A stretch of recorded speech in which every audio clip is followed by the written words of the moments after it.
வணக்கம் friends, welcome to our channel. நம்ம சேனலில் இன்றைக்கி நம்ம பார்க்க போகிற ஷூட்டிங் ஸ்பாட் பார்த்தீங்கன்னா, நம்ம தமிழ் சினிமாவில் திரைக்கதை மன்னன்னு பேர் எடுத்த பாக்யராஜ் அவர்கள் நடித்த இன்று போய் நாளை வா படம் எடுத்த ஒரு இடத்த தாங்க இன்றைக்கி நம்ம பார்க்க போகிறோம். இந்த படத்தில் நம்ம பாக்யராஜ் அவர்களுக்கு நண்பர்களாக 2 பேர் நடிச்சிருப்பாங்க. இங்க பாக்குறதா அங்க பாக்குறதா இத பாக்குறதா அத பாக்குறதா. அது மட்டும் இல்லைங்க, நம்ம பாக்யராஜ் அவர்களுக்கு பக்கத்து வீட்டுக்காரர் போல இன்னொருத்தர் நடிச்சிருப்பாருங்க. ஆமாண்ணே, ஒரு ஸ்டால் போட்டு உங்க அழகான சைக்கிளை பொதுஜனங்க பார்வைக்கு வச்சா. இந்த படத்துல நம்ம பாக்யராஜ் சார் ரேஷன் கடையில அரிசி வாங்கிட்டு வர மாதிரி காட்சி இருக்குங்க.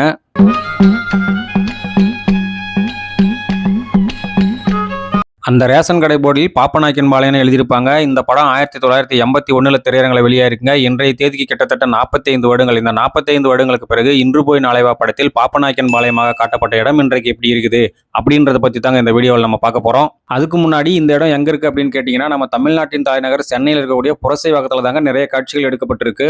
நம்ம பாக்யராஜ் சார் ரேஷன் கடையில் அரிசி வாங்கிட்டு இந்த வழியாக தான் நடந்து வருவார் பாருங்க.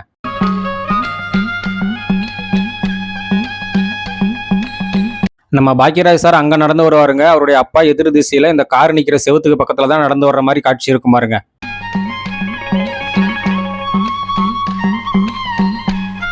நம்ம பாக்யராஜ் சார் அவருடைய அப்பா எதிர் திசையில் வரதை பார்த்துட்டு தானே பேசிக்கிற மாதிரி காட்சி இருக்குங்க. அந்த காட்சியில் இந்த காம்பவுண்ட் சுவர் நல்லாவே தெரிஞ்சிருக்கும் பாருங்க. ஐயோ, காலையில நம்ம வீட்டுக்கு ரேஷன் வாங்க சொன்னதுக்கு மாட்டேன்னு சொல்லிட்டோமே. இப்ப அடுத்தவங்க வீட்டுக்கு ரேஷன் வாங்குறத பார்த்தா அப்பன் தோட உரிச்சிருவானே.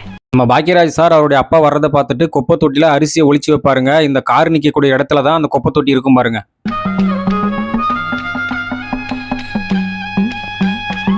பாக்யராஜ் சார் அரிசியை ஒளிச்சு வச்சுட்டு அந்த காம்பவுண்ட் சுவர் பக்கம் திரும்பி நிற்பாருங்க. அந்த காட்சியில இந்த காம்பவுண்ட் சுவரோட டிசைன் நல்லாவே தெரிஞ்சிருக்கும் பாருங்க. என்னடா பண்ணிட்டு இருக்க? அந்த காம்பவுண்ட் சுவர் டிசைன் அப்படியே தாங்க இருக்கு. ஆனா காம்பவுண்ட் சுவர் ஹைட் மட்டும் கொஞ்சம் உயர்த்தி கட்டியிருக்காங்க. சும்மா என்னடா நடுவீதில நிக்கிறது? சும்மாதான், வீட்டுக்கு போடா.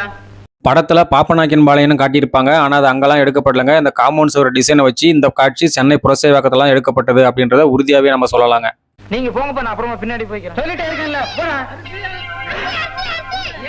அந்த சின்ன பையன் அரிசின்னு கத்துறதும் சில பேர் இந்த இடத்துக்கு ஓடி வந்து அரிசிக்காக சண்டை போடுற மாதிரி காட்சி இருக்கும் பாருங்க.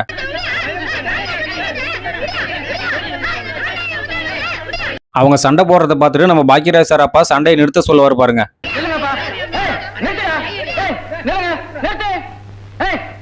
அவங்க எல்லாம் சமாதானமாகி அந்த அரிசியை ஆளுக்கு கொஞ்சமா பிரிச்சு எடுத்துக்கிற மாதிரி காட்சி இருக்கும் பாருங்க.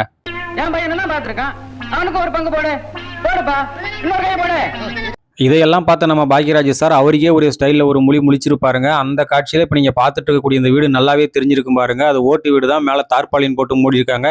இந்த காட்சி இங்கே தான் எடுக்கப்பட்டது அப்படின்றத நம்ம உறுதியாகவே சொல்றோங்க.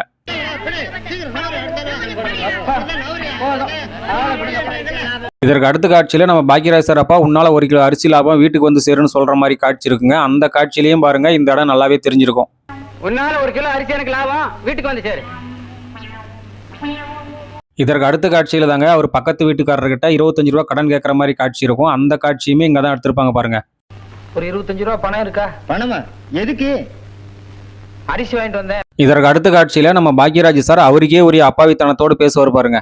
அரிசி போயிடுச்சா? 25 ரூபா கொடுக்குறியா? தர்றேன், விஷயத்தை சொல்லுங்க. வா சொல்றேன். இங்க எடுக்கப்பட்ட காட்சிகள் அவ்வளவுதாங்க. இப்படி எல்லாம் கதை எழுதி மக்களை சந்தோஷப்படுத்தி திரைக்கதை மன்னன் பேர் எடுத்தவர் இன்னைக்கு நம்மளோட இல்லைங்க. அவருடைய ஆன்மா சாந்தி அடையட்டும் என்று வேண்டிக் கொள்கிறேன். மேலும் இந்த வீடியோ உங்களுக்கு பிடிச்சிருந்தா லைக் பண்ணுங்க, ஷேர் பண்ணுங்க, கமெண்ட் பண்ணுங்க. மீண்டும் வேற ஒரு சூப்பரான ஷூட்டிங் ஸ்பாட்ல உங்களை சந்திக்கிறேன். நன்றி, வணக்கம்.